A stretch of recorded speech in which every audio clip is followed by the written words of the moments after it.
Thanks, Michelle.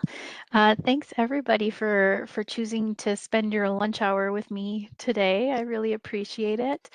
Um, I've been on a little bit of a Healthy Future Sask road show, um, presenting with various health system partners, just trying to increase awareness around this particular project, and kind of the value that it could pose for our province and our shared objectives.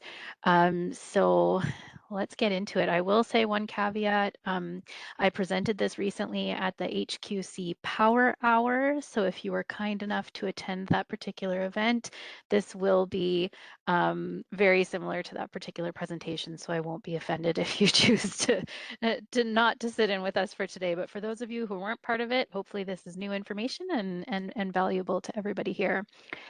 I just wanted to begin with a land acknowledgement. So I'm presenting to you today from Treaty 4 territory in Regina, which is the traditional land of the Nihilwak, the Anishinaapiq, the Dakota, Nakota, Lakota, and the home of the Métis.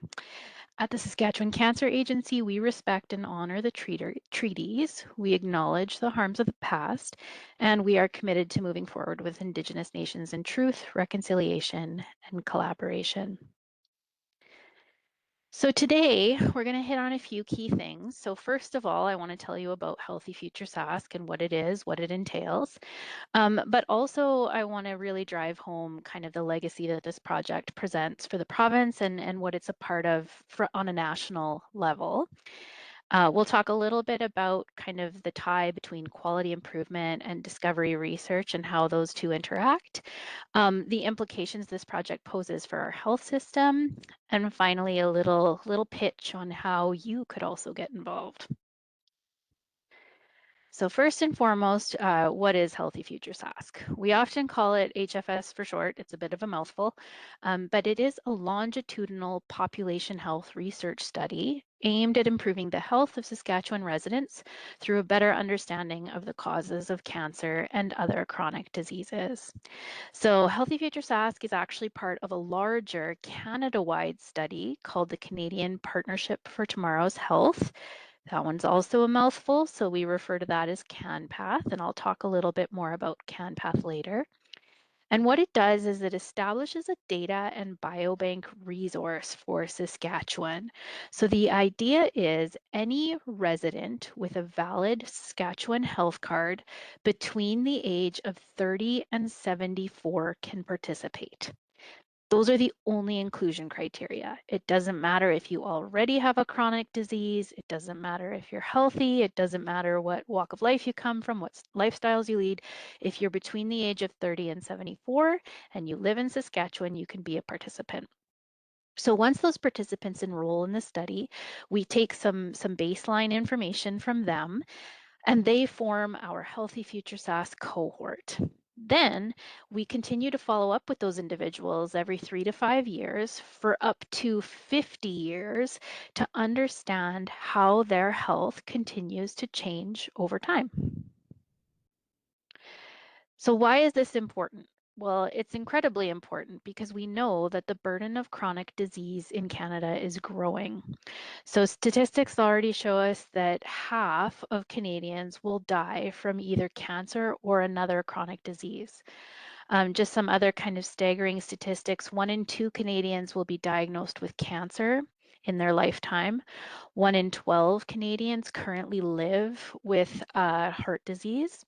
And 1 in 10 Canadians are living with either asthma or COPD. And that doesn't even begin to capture other chronic disease burden like diabetes, dementia. There's so many examples of how this is impacting Canadians today. So I'm just going to play a little video. This was produced by CanPath, that national group that we're a part of. And I think it provides a really helpful overview of the project. So we'll just tune in for that. If there's any issues with the audio, please, Michelle, just shout out and let me know, but I think we'll be okay. Hundreds of thousands of Canadians. Sorry, I messed it up. There we go. Canadians have come together to be part of a study that reveals real breakthroughs. The Canadian Partnership for Tomorrow's Health, also known as CanPath, is studying the biology, behaviors, and environments of Canadians to learn more about the causes of chronic disease and cancer for the good of our country and people around the world.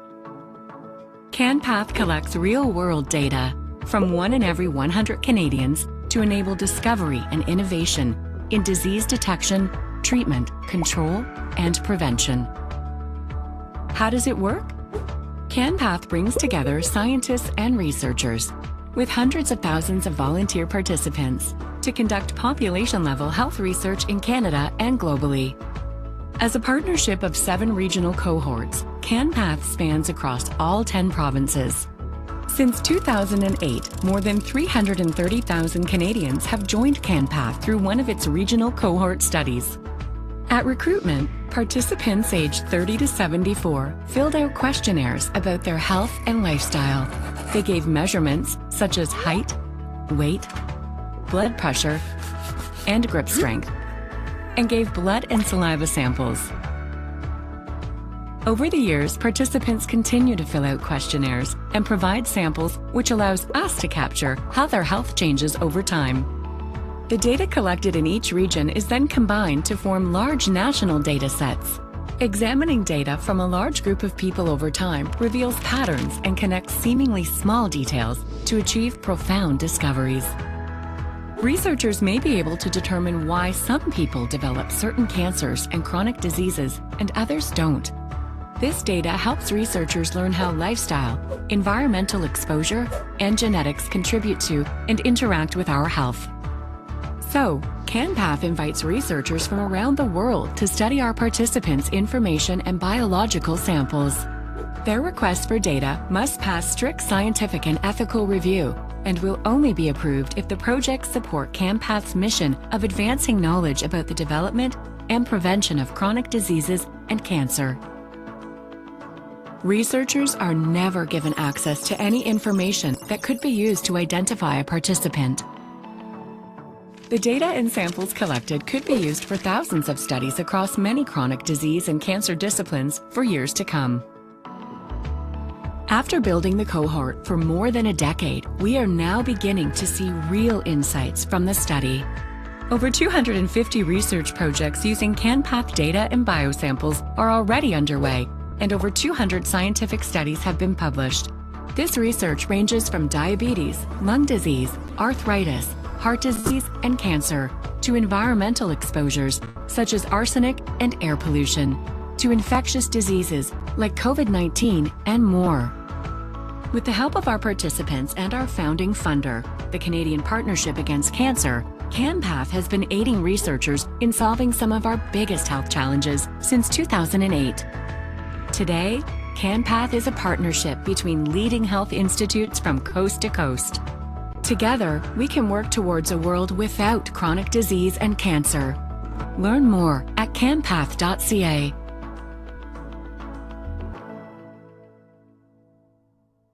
All right. So as that video demonstrated, Healthy Future Sask is not occurring in isolation. Saskatchewan was not the foundation for this concept. We are joining a host of other organizations across the country to be able to bring this study to our province. So nationally, CanPath is hosted at the University of Toronto, and the primary source of funding from that is the Canadian Partnership Against Cancer, which receives its funding from Health Canada. Then, across all 10 provinces, we have various healthcare or university-based institutions that are hosting their provincial version of this project. So we call it Healthy Future Sask here, but in Alberta, it's called Alberta's Tomorrow Project. In Ontario, it's the Ontario Health Study. Everybody kind of has their own little version of how they call their study. And then some cohorts have regional funders as well. So you'll see that there's a lot of similarities in terms of cancer-specific health care delivery organizations hosting these cohort studies. But there's also regional health authorities or universities that have stepped in to provide that host institution support as well. So This particular initiative, the reason the Saskatchewan Cancer Agency chose to support it is that it very much aligns with our vision for research. So you can read the vision there on the page. I won't read it for you, but it provides us with the foundational data and biosample resources to conduct research that will help us better detect, treat, and even prevent cancer. But I just want to emphasize that although we saw the benefit for ourselves at the Cancer Agency and for our patients and what it could offer us in terms of improvements to the type of care that we can deliver, this project is about ensuring a healthier tomorrow for all Saskatchewan residents and better options for detecting, treating, and preventing all chronic diseases. So the benefits of this project to our health system as a whole are substantial. And really, if you look at all I just took a sampling of health system partner visions and put them up on the slide there. They're really all the same. We want to ensure that those we love and the generations that come after us live long, healthy lives. So, managing a large scale project like this takes a great deal of resources and expertise. So, I just wanted to provide a little bit of an overview of how this project is structured. So, as Michelle mentioned at the beginning of the presentation, I'm the director of the Research Development and Strategy Department. And my department's responsible for overseeing kind of that centralized infrastructure for research, as well as our overarching research program strategy. So within the department, we operate a research support unit, and that's really that research support infrastructure piece within our organization. But then parallel to that, we have the Healthy Future Sask project team. And the reason they fall within this department is because their activities in this project is really foundational to our overarching research strategy. So we have a provincial manager in place to oversee operations. And then we have a host of other experts within our team who are responsible for things like recruitment and enrollment activities, data management, managing our research ethics files, engaging with participants, processing biological samples in the lab and maintaining our biobank resource. We also have support from our communications team within the organization because recruitment involves a tremendous amount of resourcing to support advertising and marketing and things like that, as well as some support from our information management systems department because collecting and maintaining a repository of very sensitive information like what we're collecting requires pretty significant technological infrastructure to ensure that that data is safe and secure. Um, what this also demonstrates is that myself, as well as some of the other project team members, serve on the national kind of advisory or committee level to be able to ensure that Saskatchewan's interests and the way that we're delivering this project here in Saskatchewan aligns with what's being done nationally across all of the provinces. So the project is divided into three distinct phases. So the first phase was initiated in April of 2020, and it was focused on building all of the necessary infrastructure, processes, and expertise required to launch project activities, as well as to establish all the necessary funding, ethical approvers, and support from the various stakeholders. So we launched full-scale project enrollment in April of 2023. Saskatchewan was actually the last province to initiate enrollment. Some of our provincial counterparts, for example, in Alberta and Ontario, they began recruiting participants as far back as 2008. So we have a lot of catching up to do, but the good news is we're started. So we're currently in that phase 2 of the project. And our goal is to recruit a total of 7,300 Saskatchewan residents to our study. And that will form our Healthy Future Sask cohort. So once April of 2027 hits, We will stop enrolling participants. We will just consider everyone enrolled up until that point to be our cohort.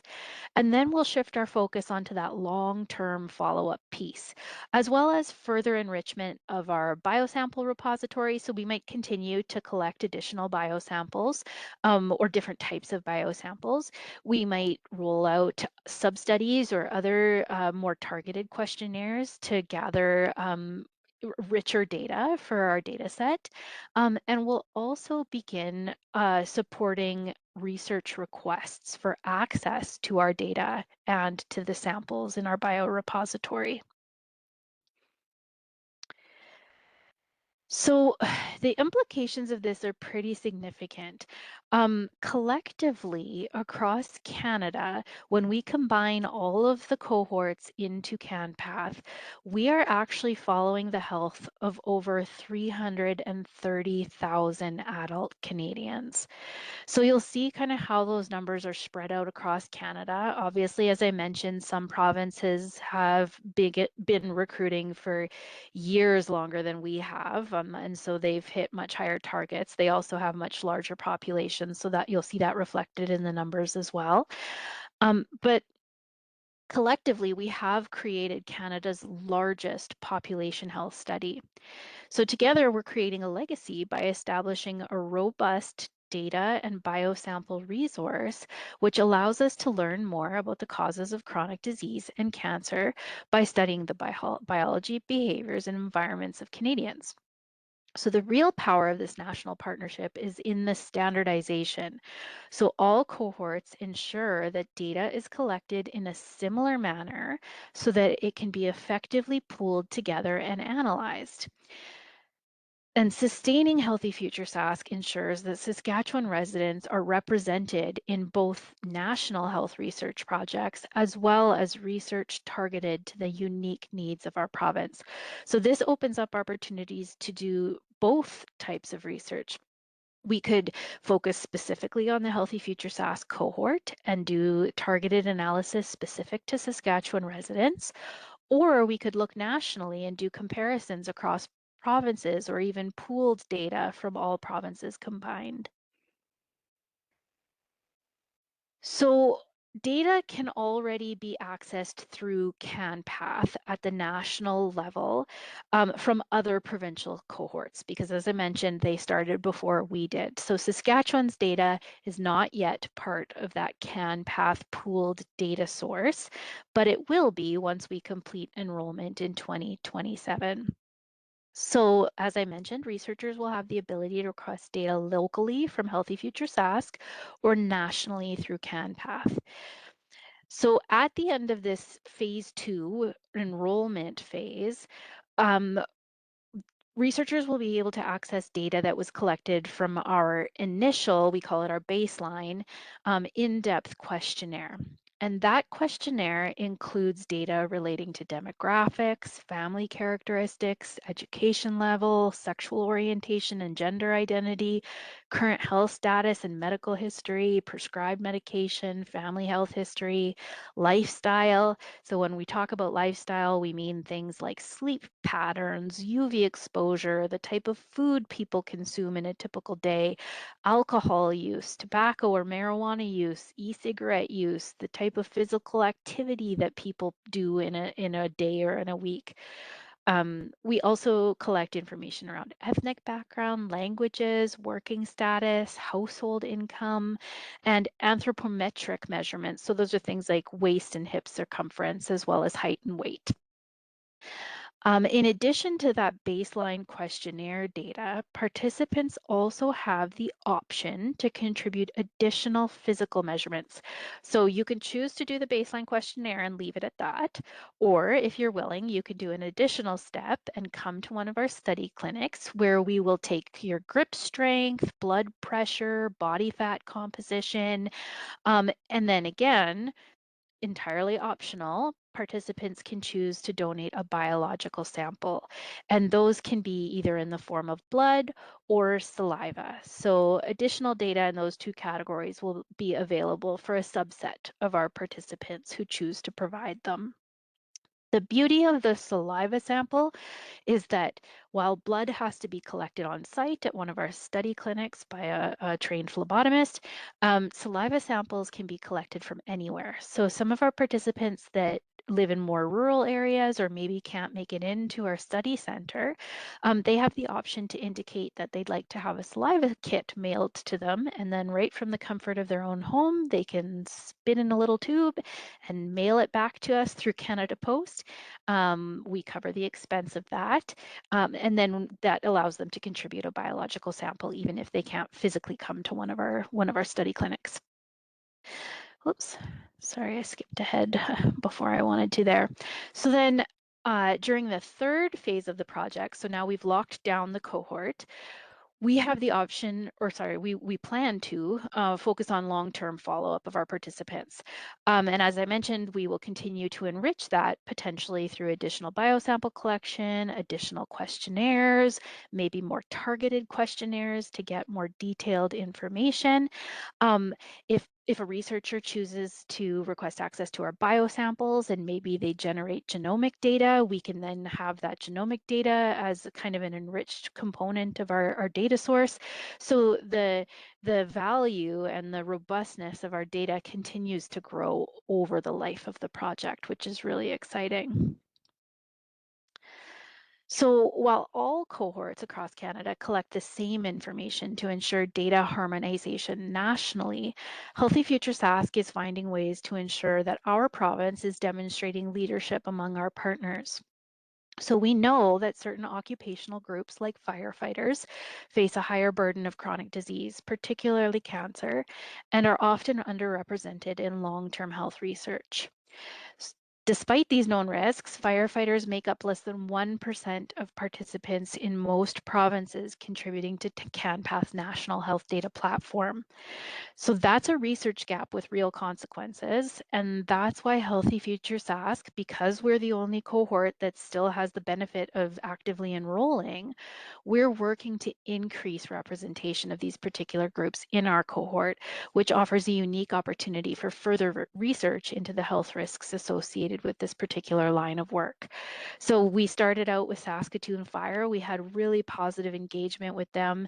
They were super excited to participate. We were able to actually set up, we called them our mobile study clinics. We kind of set up a temporary study clinic right within their fire halls, which allowed their firefighting staff to be able to attend very easily and participate very easily.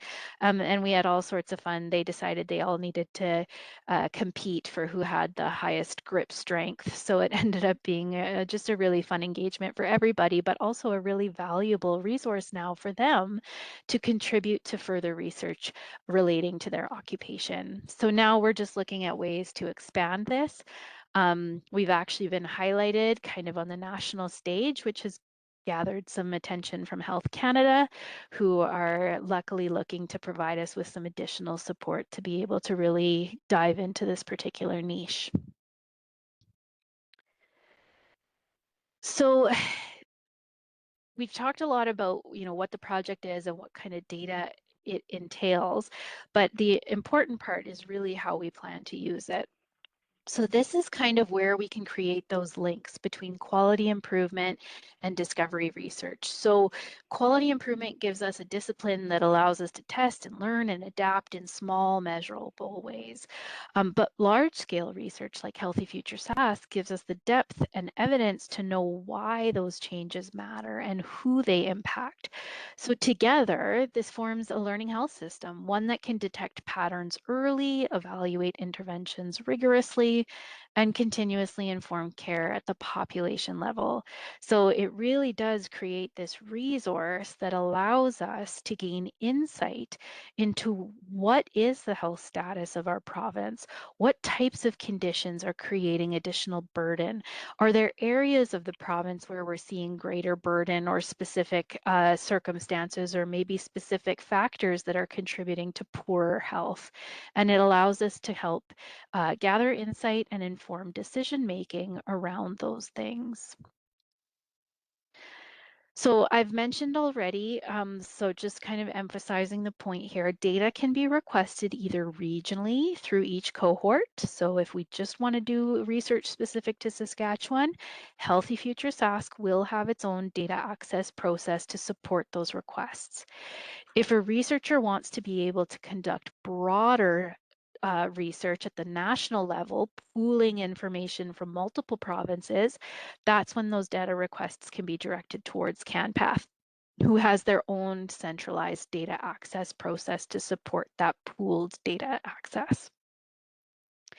And that's where we're already seeing the benefits of this project because, as I mentioned, CanPath is already entertaining data access requests based on data they've collected from some of the other provinces to date.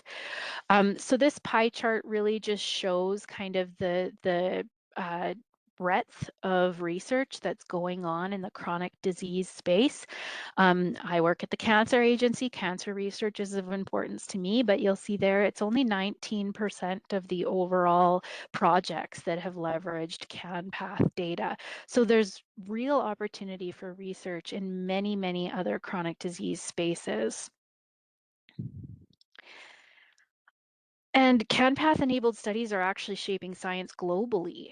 Um, and they're exceeding international benchmarks for influence. So there's something called a field-weighted citation impact, an FWCI, and that's a measure of how often a paper is cited compared to global averages. So this particular index actually shows that many CanPath-supported publications are cited 5 to 11 times more often than expected. And that's because of really the quality of the data that we've generated and the volume of the data that we've generated with this resource. So together, these studies really highlight CanPath's ability to generate world-class science with real-world policy relevance. So what does this mean for our health system? Well, I think one of the most important points to really understand is that currently we only have access to information about our patients once they interact with the health system. So now I need surgery and I have a health record that tells me about that surgery and those surgical outcomes, or I've been diagnosed with cancer and now we have information about that diagnosis and the types of treatment that that patients have undergone. But what our existing health system data doesn't tell us is things like what type of lifestyle those patients led before they were diagnosed, what types of environments they lived in, what other conditions, characteristics, or family history contributed to the development of their disease, what specific socioeconomic conditions shaped their health, or even baseline biomarkers and metabolic information. So for example, if we enroll somebody at the age of 30 and we have a blood sample banked at that age of 30, then 20 years down the road, they get a cancer diagnosis, we could potentially collect another biosample 20 years later and do a comparison of what are the biomarkers or other genetic or metabolic information that is different pre-diagnosis compared to post-diagnosis. So that's also really powerful. And really, this allows us to think more upstream. So in addition to focusing on how we make the experience and outcomes of patients better, we can begin to gain insight into how to prevent them from developing chronic diseases in the first place. So the real power is in the opportunity for linkage of that information. So all Healthy Future Sask participants consent to us being able to link their information to other health information within our health system. So by doing this, we have the opportunity to create a complete picture of the health of our patients and opportunities for improvements in prevention and care. So I mentioned the potential implications for policy and really creating that evidence-informed policy within our systems. And we already have examples of how CanPath has contributed to policy development at all levels of government. So for example, at the municipal level, the City of Toronto provided a great example where they used a CanPath-supported mental health research study to understand and highlight inequities affecting Indigenous Indigenous and racialized populations. They then used these findings to create recommendations for improved health equity and alignment within their city's goals. At the provincial level, in Nova Scotia, they were able to use CanPath environmental exposure data, which contributed to how they supported risk assessments and guidance for water quality standards and public health. One of my favorite little anecdotes from CanPath is that it was actually in the Maritime provinces that, in order to do this environmental exposure data, they actually collected toenail clippings from their participants because they were able to gather information from those toenails about exposure to different environmental chemicals or risk factors. And because of that particular research initiative, Atlantic Path, which is the Maritime Province's version of Healthy Future Sask, actually holds the world record for the largest toenail collection, which is a little bit gross, but also really, really cool. At the federal level, CanPath data was actually able to identify cancer screening disparities. So they were able to see where certain regions were experiencing lower uptake rates and dive into some targeted efforts to try and address those disparities. And finally, at the international level, CanPath is actually investing in a specific platform to help track the number of citations that occur in global policy to really understand the impact that this data repository is having on global health.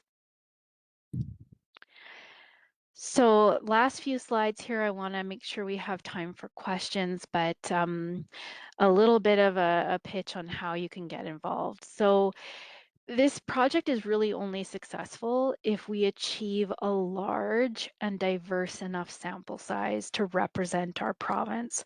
So we really need help spreading awareness about the project and advocating for its importance, which is why I really appreciate all of your time today. So there's lots of ways that you could do that. If this project resonates with you and you feel comfortable talking about it on a personal level, feel free, following us on social media, like and share our posts, direct your friends and family to our website, tell your friends, and just explain to them why it's valuable and what types of opportunities it could present to our province. If you're working within the Saskatchewan Health Authority or one of the other health system partner organizations, and if you feel like maybe your department or your area of work could contribute to recruitment efforts, definitely reach out to me by email. We have all sorts of posters and information sheets and things that we could provide you with to distribute among your networks. And then finally, if you're a resident of Saskatchewan between the age of 30 and 74, you can become a participant. So definitely check out our website and see if that's something that you would be interested in. So I just want to end with a huge thank you. So this project only exists because people in Saskatchewan have chosen to provide or entrust us really with something that's very deeply personal to them, which is their health experience. We don't take that lightly, and we're really committed to ensure that contribution has an impact. And we really want to thank everybody who has participated because it really will create a tremendous opportunity for us to do health research in this province going forward. And of course, I have to thank our funders, the Cancer Agency for serving as the host institution, and then our national funders as well. So I will stop there. I will open it up to any questions, either in the chat or feel free to raise your hand or unmute yourself and let me know what you think.